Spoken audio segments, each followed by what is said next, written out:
Maligayang pagbabalik mga kasolid, breaking news, WBC umaksyon na, hatol sa laban na biglang binago, Manny Pacman Pacquiao biglang pinaboran at update sa boxing match sa pagitan nitong si General Torre at Baste Duterte. Bagamat hindi natuloy nung araw ng linggo, posible pa rin matuloy ngayong araw naman ng Martes. Nagbigay na nga ng pahayag itong si Duterte. Pero bago yan, pa-like, pa-share at pa-subscribe naman sa ating munting channel para sa ating unang balita mga kasolid. Marami nga mga Pinoy ang nag-abang sa boxing match nitong si Baste Duterte kontra kay PNP Chief General Torre.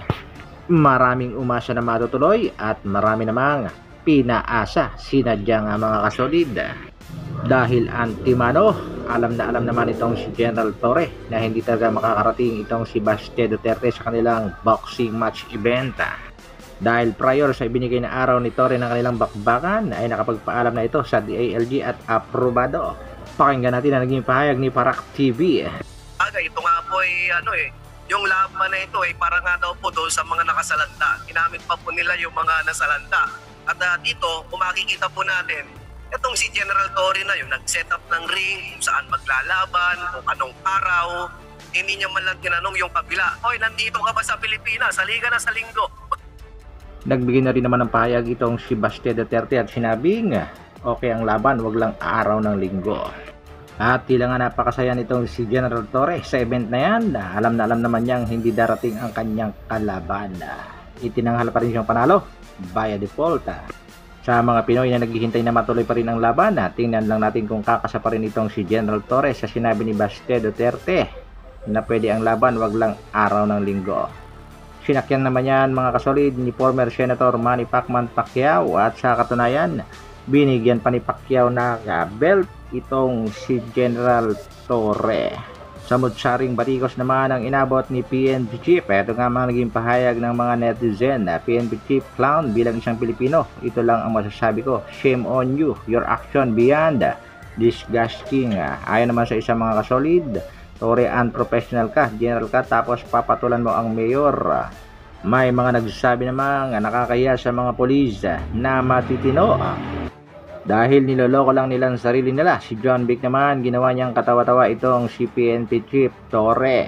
Ayon pa sa isang netizen na naghintay ng laban, scripted lang lahat yan ni Torre. Nabudol niya mga bumili ng ticket.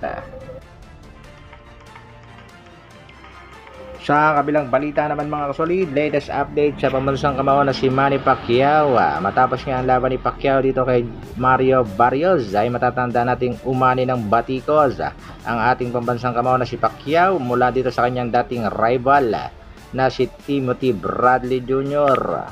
Ayon pa nga dito kay Bradley ay tila nag-isparig lang sa ibabaw ng lona itong si Barrios at si Pacquiao at hindi na raw nararapat si Pacquiao sa ring. Dapat nga ituloy na magretiro. Ganon din ang kanyang naging pahayag dito kay Mario Barrios.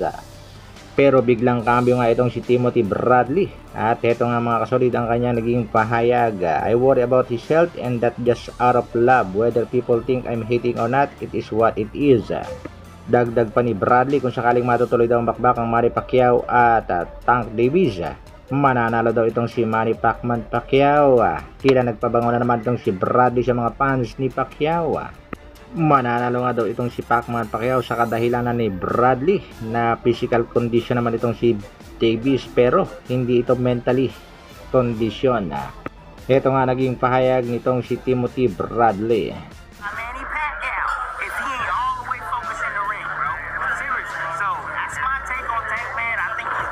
Kayo mga kasolid, pabor ba kayo sinabi nitong si Bradley na kung matutuloy ang bakbakang Tank Davis at Pacquiao, kayang talon ni Pacquiao itong si Davis?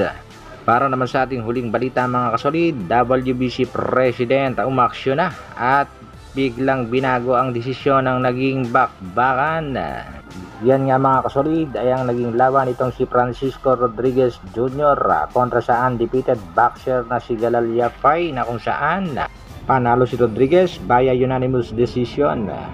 Bago ang laban mga kasolid, itong si Francisco Rodriguez Jr. ay may karadang 40 wins, 27 knockouts, may 6 na talo. Samantalang itong si Galal Yafai, isang undefeated na merong kartadang 9 na panalo. WBC ruling on Francisco Tuas Rodriguez adverse finding from anti-doping test on his fight versus Galal Yapay. Kaya naman 12 months probation, hindi siya ban, ngunit kailangan sumunod sa mga napagkasunduan. Hanggang dito na lang muna mga kasolid. Maraming salamat sa patuloy na pagsuporta at panonood. Mabuhay Dr. Alvin Vlogs. Bro.